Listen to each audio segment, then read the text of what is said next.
Selamat malam Jemaat GKJ Bekasi. Apa kabar semuanya? Tentu berbahagia.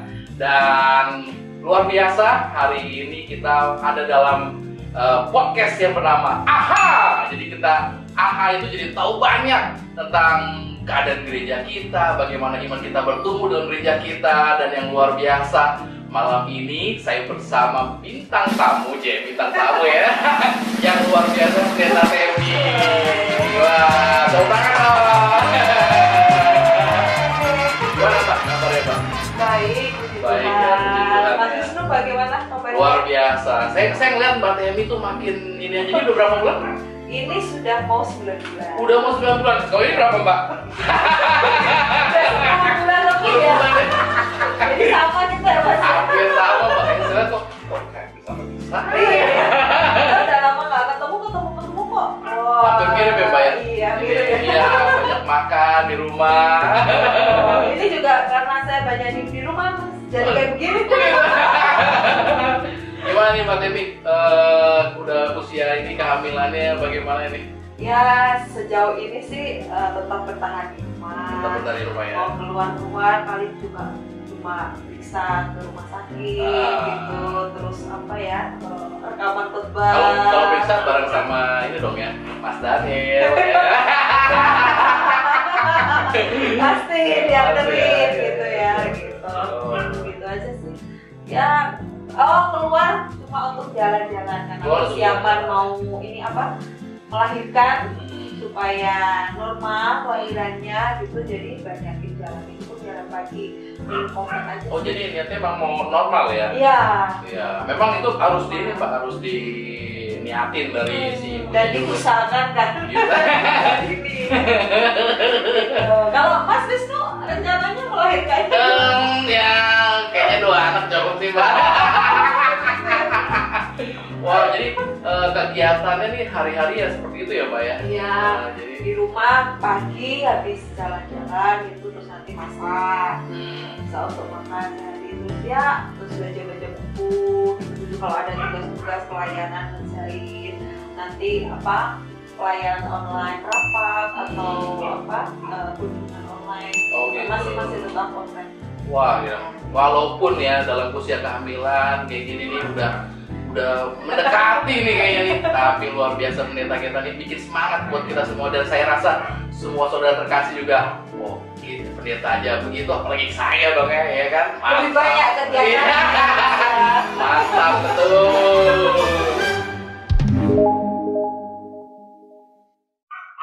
Masih bersama AHA. Dengan AHA jadi banyak tahu, banyak ngerti, dan kita tahu bahwa pembinaan iman juga melihat dari keadaan sekeliling kita. Wow, luar biasa. Dan berikutnya nih Mbak, mengenai apa namanya hari-hari ini nih, kan Mbak Tem ini pendeta yang banyak juga mencampuri atau terlibat dalam kegiatan di remaja. Gimana Mbak keadaan anak-anak remaja nih hari-hari ini nih? Wah, kalau hari-hari sekarang ini ya, pasti sama dengan yang lainnya. Mereka pun juga akan banyak tinggal di rumah nih. Oh, banyak tinggal di rumah tuh. Iya, bahkan Mas Wisnu kan katekisasi juga ini nggak bisa ketemu secara langsung kan? Itu tuh yang bingung tuh. Iya kan? Jadi kita Mas Wisnu kan ngajar juga kan? Iya. Prakteknya kan juga bisa via ini ya, pertemuan virtual kan, nggak bisa langsung di gereja itu. Nah, itu pun juga setiap Selasa kan kita sekarang baik di pusat ataupun di barat kan sama ya, setiap Selasa. Jadi pelayanannya tetap online juga gitu. Ya, dan memang itu yang masih kita pikirkan, saudara yang terkasih. Jadi khususnya buat di retretnya ya, betul. Terus juga nanti pas lagi CD-nya. Ya, bahkan kan baru-baru ini gereja kita yang kita cintai ini kan sedang mencoba untuk yang ibadah langsung ya, live streaming. Nanti di tanggal 5, nantikan loh. Nah, berarti besok iya, kan? besok ya. Iya, mulainya Iya, besok. Terus Pak, anak-anak itu pada saat belajar mengajar ya, kalau dari kacamata Mbak melihat ke anak-anak itu gimana Pak? Kan kalau tahun-tahun sebelumnya tuh ada ini ya, ada interaksi. Iya, betul. Kalau yang ini ya interaksinya gimana gitu Pak? Interaksinya dari kaca semua ya, dari layar kaca semua gitu ya. Kalau dulu kan di diskusi, bisa apa ya, kita tahu ekspresinya mereka. Terus ada tugas-tugas mereka kunjungan, live in ke gereja-gereja. Sekarang dengan situasi seperti ini kan otomatis off semua ya. Tapi yang menarik adalah saat mulai bertanya tentang bagaimana sih mereka menjalani kehidupan sehari-hari di masa-masa karantina mereka yang tidak bisa sekolah dan hanya di rumah. Yang menarik sebetulnya Mas Wisnu. Oh gitu ya Mbak ya. Jadi kalau misalnya anak-anak ini, yang saya jadi pertanyaan di saya adalah ada pengaruh nggak sih dengan pembinaan iman di mereka di masa-masa ini gitu? Apakah ini akan menjadi lebih baik ke depannya atau bagaimana gitu? Kalau sejauh yang saya pernah diskusikan ya sama mereka pada waktu pertemuan katekisasi gitu, mereka tetap merindukan untuk bertemu secara fisik. Artinya saya tanya nih, saya pancing, menurut kamu nih senang nggak sih sekarang ini kamu ibadah itu tinggal di rumah gitu ya? Sudah ada mereka lihat nggak enak Pak, tetap pengen ketemu. Oh gitu ya? Iya, tetap pengen ketemu, tetap pengen ke gereja, pengen terlibat pelayanan. Nah, mereka kan mungkin ada pengurus-pengurus komisi ya, komisi remaja gitu kan. Tetap apa ya, ada kerinduan latihan ngiring musik, jadi MC waktu ibadah remaja itu yang mereka kangenin Mas Wisnu, dan itu nggak tergantikan gitu. Jadi kayak apa istilahnya tuh, faktor experience-nya ya. Iya. Ada pengalaman yang nggak cuman indera penglihatan tapi pendengaran, semuanya terasa semua ya, dan ini memang belum tergantikan sementara ini ya. Tapi kalau dari sisi Mbak Temi nih, dari sudut pendeta, apakah langkah-langkah yang sekarang ini udah cukup atau gimana Mbak? Ada yang perlu ini lagi untuk pembinaan? Kalau saat ini kan komisi remaja juga sudah ini yang membuat pelayanan virtual ya, ada PD, ada PA gitu kan. Dan juga ada PD dan PA. Mantap betul ya, ada PA. Ya seperti itu. Terus sapaan-sapaan mereka lewat media sosial itu kan terus dilakukan ya, supaya jangan sampai tidak diperhatikan lah mereka itu ya. Gitu. Dan juga gini Mas Wisnu, mereka ternyata tidak sekolah secara offline itu juga bagi mereka itu punya rasa kehilangan yang besar juga. Apa ya, nggak ketemu gebetan? Ya itu dia maksudnya, yang lagi naksir-naksir gitu kan lah. Biasanya kan kalau gebetan kan dari mata turun ke hati Pak. Bisa ketemu setiap hari kan, meskipun mungkin WA nggak dibales gitu ya, chat nggak di ini gitu kan, tapi kalau ketemu langsung kan dia tahu perkembangannya gitu kan. Nah itu yang mereka merasa kehilangan momen saat di sekolah, dan mereka harus sekolah di rumah, meskipun ada plus minusnya sih gitu ya, plus minus mereka. Yang saya nggak habis pikir tuh yang kemarin nih, misalnya dia naik kelas dari yang ini deh, yang tingkat dari kelas 6 ke kelas 1 atau dari kelas 3 SMP ke SMA atau bahkan yang udah 3 SMA ke kampus tuh ya. Ya sebenarnya ya saya nggak habis pikir tuh gimana tuh. Di rumah tau udah lulus gitu ya. Di rumah tau udah naik kelas gitu kan. Ada nggak sih Pak yang yang Mbak Temi tahu tentang remaja itu yang ketika mereka itu rasanya atau apa gitu? Iya. Jadi kalau saya tanya kan, gimana nih selama di rumah kalian kegiatan belajarnya seperti apa? Terus enak mana nih kalian belajar di rumah atau di sekolah? Mereka jawabnya enak belajar di sekolah. Tetap di sekolah ya? Tetap di sekolah. Terus aku tanya loh, padahal di rumah kan kalian santai gitu kan? Kalian nggak perlu bangun pagi untuk berangkat sekolah, kalian nggak perlu pulang sore atau malam dari sekolah gitu. Tapi nggak enak Kak. Kenapa gitu ya? Apa sih yang nggak bikin kalian nggak nyaman belajar dari rumah? Salah satu contohnya ya rutinitas. Jadi mereka mengalami jadi rutinitas. Gitu. Jadi rutinitas. Iya, rutinitas mereka yang setiap hari akan seperti itu. Dapat materi dari gurunya, mengerjakan tugas. Bahkan kadang-kala mereka dapat tugas yang di luar materi yang seharusnya hari itu jadwal mereka. Oh gitu? Iya. Oh. Pernah disampaikan seperti itu. Kemudian ada deadline tugas. Harus waktu ini selesai seperti itu. Kemudian ada juga ini Mas Wisnu, kalau di sekolah itu kan kita disampaikan langsung nih ke guru kalau nggak jelas rumusnya seperti apa, kok bisa ya kayak begini. Dan ternyata mereka itu harus mencari tahu penjelasan itu sendiri. Oh gitu. Nah itu yang menyulitkan mereka. Oh, jadi emang ada hal-hal yang ya sekiranya ya begitu aja ya. Mereka jadi kayak punya beban yang lebih berat gitu ya, usaha yang harus lebih keras lagi gitu. Iya benar-benar. Apalagi kalau ada guru yang pengajar yang tidak memberikan materi tapi langsung tugas. Ternyata ada juga tuh yang itu juga bingung tuh. Saya sendiri juga kan kita ada anak tua ya, yang tua percayain dan kadang-kala ya kita ketemu tuh orang tua tuh jadi kreatif lah, mesti banyak kreatif banget. Gitu ya. Banyak belajar ya orang tuanya ya. Gitu ya. Ya, tapi ya penjelasannya Mbak Temi itu mantap betul. Luar biasa. Masih bersama podcast AHA. Lewat AHA kita banyak tahu, lewat AHA kita banyak mengerti dan banyak tema-tema yang menarik, dan hari ini temanya adalah tentang remaja. Nah, gitu deh. Mbak, lanjutin lagi nih Mbak. Jadi kalau tadi kita udah ngomong mengenai yang di sekolah, terus juga pengajaran di katekisasi, lalu bagaimana kerinduan anak-anak remaja di pelayanan di gereja, bahwa pertemuan itu begitu penting gitu. Nah sekarang ini gimana Mbak kalau di rumah, hubungan dengan orang rumah, apa yang Mbak dengar gitu dari anak-anak remaja itu? Oh ya, itu menarik tuh Mas juga.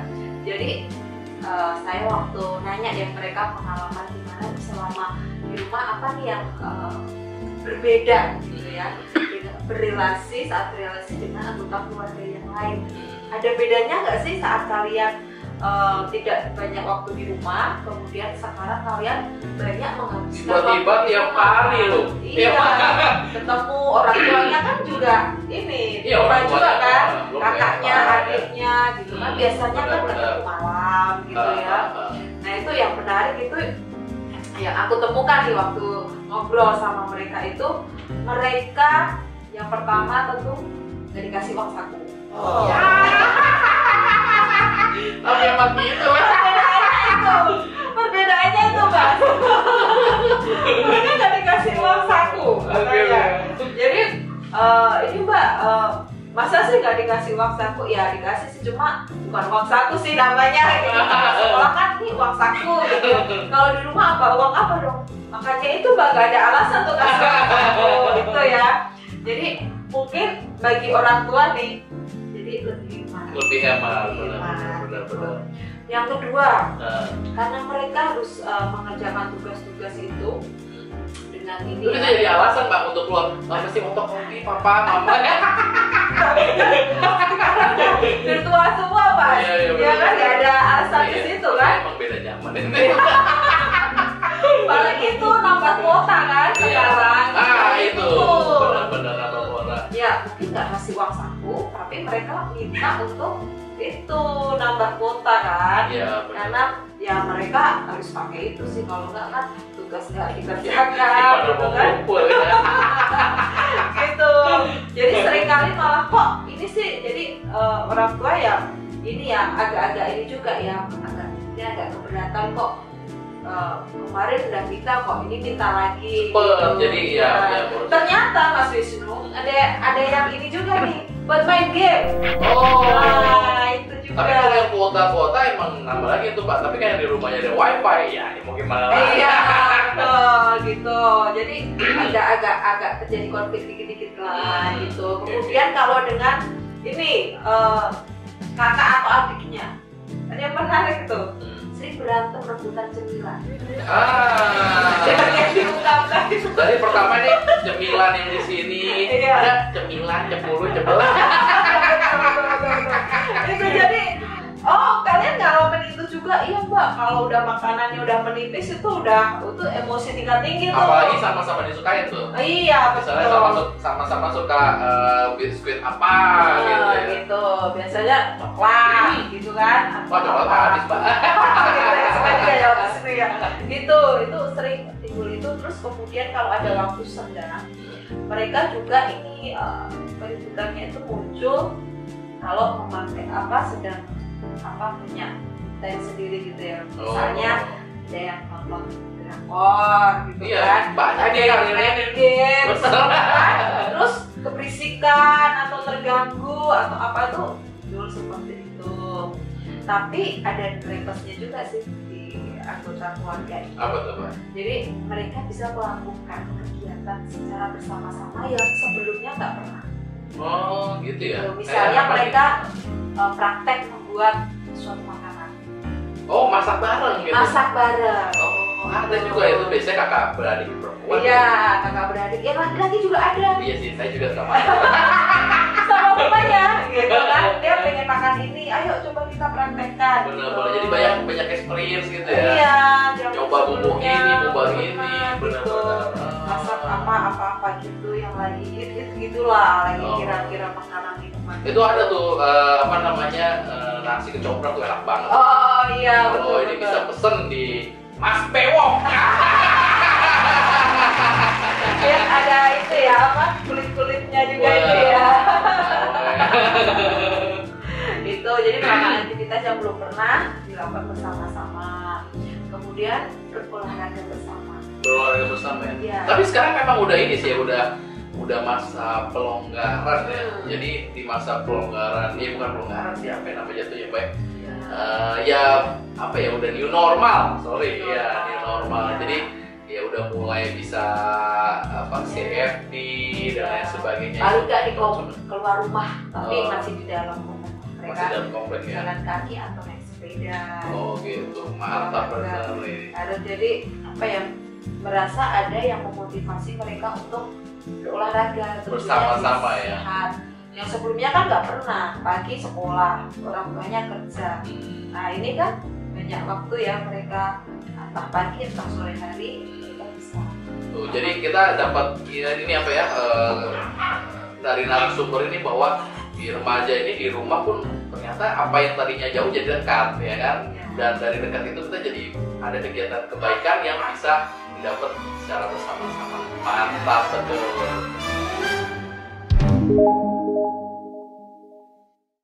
Masih bersama podcast AHA. Dengan AHA kita jadi banyak tahu, dengan AHA kita jadi banyak ngerti, dengan AHA juga iman kita tumbuh. Karena kenapa? Karena kita mendapatkan pencerahan baru. Wow, luar biasa. Dan nih Mbak, kita udah tadi kan dari sisi sekolah, dari sisi gereja, dari sisi keluarga.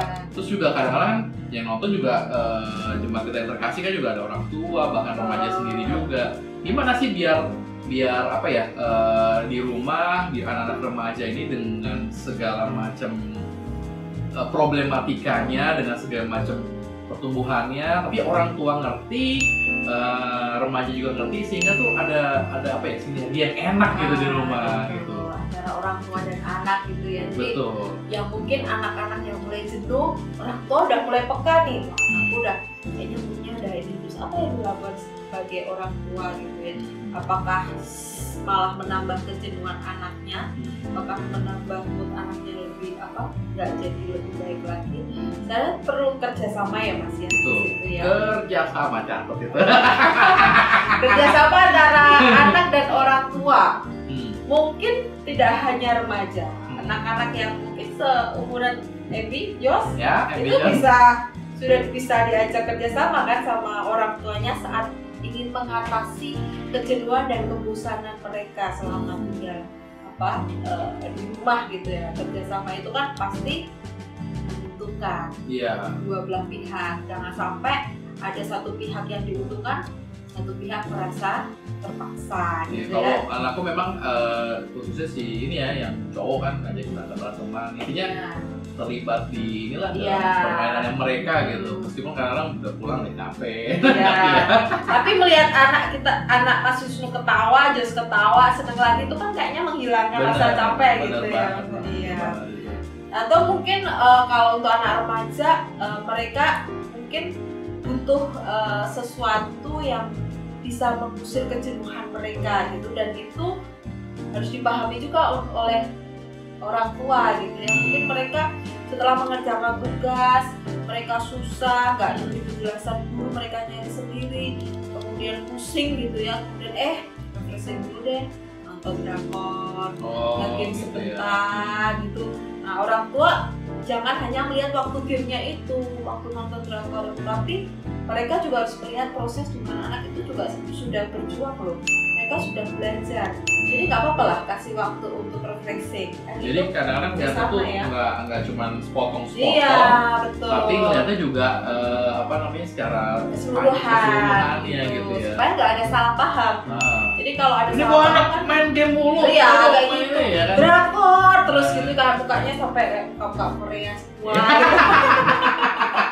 Gitu. Jadi pertama kerjasama Mas, supaya ada sinergi itu gitu. Kemudian yang kedua setelah kerjasama saling memotivasi. Oh gitu, saling memotivasi. Tidak dipungkiri para orang tua kalau mau jujur juga masih mengalami kejenuhan gitu. Oh, Anak-anak gitu ya. mengalami kejenuhan, apalagi orang. Tapi kadang-kadang kan gini Mbak, kalau misalnya saling memotivasi kan ada ya kita kadang lihat diri sendiri gitu. Aduh aku nggak bisa ngomong di dalam anggota keluarga kan. Iya. Aku bukan tipikal yang jago ngomong, motivasi orang, apalagi kan gitu. Mungkin motivasi itu bentuknya tidak hanya bisa melalui tutur kata, Oh gitu. melalui perbuatan pun juga bisa. Jadi memberikan keteladanan. Iya, keteladanan dengan contoh langsung gitu. Mungkin orang tua tidak paham nih pelajaran anaknya seperti apa gitu, udah jauh beda ya ini eranya gitu kan. Nah tetapi mereka bisa misalnya menyediakan makanan. Oh, ya kayak tadi masak bareng. Iya. Atau buat yang ini kan anak-anak sekarang mungkin jarang ya cocok tanam kali ya. Iya. Tanam apa lah. Atau tanam cabai gitu ya, atau menghasilkan suatu karya yang bisa dilakukan bersama-sama. Atau nah ini yang pernah saya dengar juga nih pengalaman bagaimana memperbaiki sesuatu yang rusak di rumah. Nah itu kadang-kadang kalau bisa sederhana deh, Iya. pintu engselnya rusak, kita seringkali udah lewat itu aja. Iya betul. Tapi ternyata itu jadi kerjaan yang bagus. Iya, dan itu Mbak. bisa saling memotivasi. Artinya gini, oh mungkin kalau dari sisi orang tua nggak banyak tahu tuh, tapi ternyata anaknya lebih tahu. Apalagi dengan perkembangan dunia remaja sekarang ya, mungkin dengan cara ini, dengan cara itu, browsing dulu. Sebenarnya itu bagian gitu. dari mengasah si anak juga ya. Iya. Ya kan jadinya kan dia kreatif, Terlatih. Terampil gitu ya. memahami situasi. Itu tahu pekerjaan di rumah itu apa sih yang harus kita kerjakan. Benar. Karena hal sederhana. benar. Karena waktu waktu yang lalu tuh saya melihat tuh di material termasuk laku Mbak di masa-masa PSBB ini. Paling laris gitu ya Mas ya. Jadi mungkin orang jadi iseng karena banyak di rumah. Iya. Jadinya orang tuh pada mungkin ngecat atau apa. Bikin kolam ikan. Ya, kayak gitu.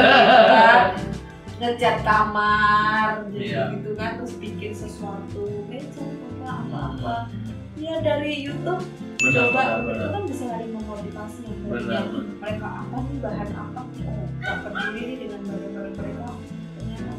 Wow, luar biasa nih ya. Jadi dari sini kita bisa menggali banyak nih, dan ya ini kayaknya jadi akhir nih Mbak. Tapi boleh nggak Mbak 1, 2, 3 kalimat itu yang buat Jemaat GKJ Bekasi tentang topik kita hari ini, apakah dari orang tua, apakah dari remajanya, silakan Mbak.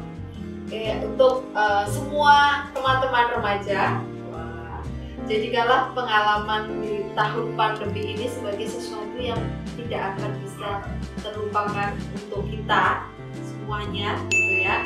Jadi nikmatilah, syukurilah, meskipun kadang jenuh, kadang bosan, tapi ada hal-hal yang menarik yang mungkin tidak ditemukan oleh anak remaja pada zaman yang berbeda dengan kalian. Untuk para orang tua, Bapak Ibu semuanya, anak-anak kita tentu punya kejenuhan. tetapi mereka juga punya kreativitas. Wadailah segala kreativitas mereka. Jangan pernah dihambat kreativitasnya selama di rumah, dan syukurilah bersamaan yang mungkin suatu waktu nanti tidak akan bisa kita nikmati bersama dengan anak-anak remaja kita, karena mungkin mereka sudah kuliah di luar kota, sibuk masing-masing ya, bekerja di luar kota, dan kita mendapatkan pengalaman banyak waktu dengan anak-anak remaja kita.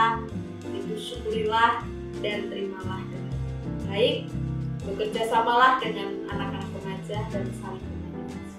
Mantap betul, tepuk tangan dong. Dan ini kata-kata terakhir dari Mbak Temi. Terima kasih Mbak Temi. Sama-sama Mas Wisnu. Tadi ya toknya enak Mbak. Udah mau ditemuin dan menjadi narasumber di ini dia. Wah. Entok Top Markotop ya kan. Ini bisa pesen di mana nih? Ini saya juga pesen ini. Yang mengakhiri podcast AHA yang ketiga kali ini, mengakhiri kata-kata dari Mbak Temi, mengakhiri dari podcast kita yang ketiga ini. Dan sebagai kata-kata manis, yuk Mbak, kita tadi udah belajar kan ya? Oke. Salam AHA.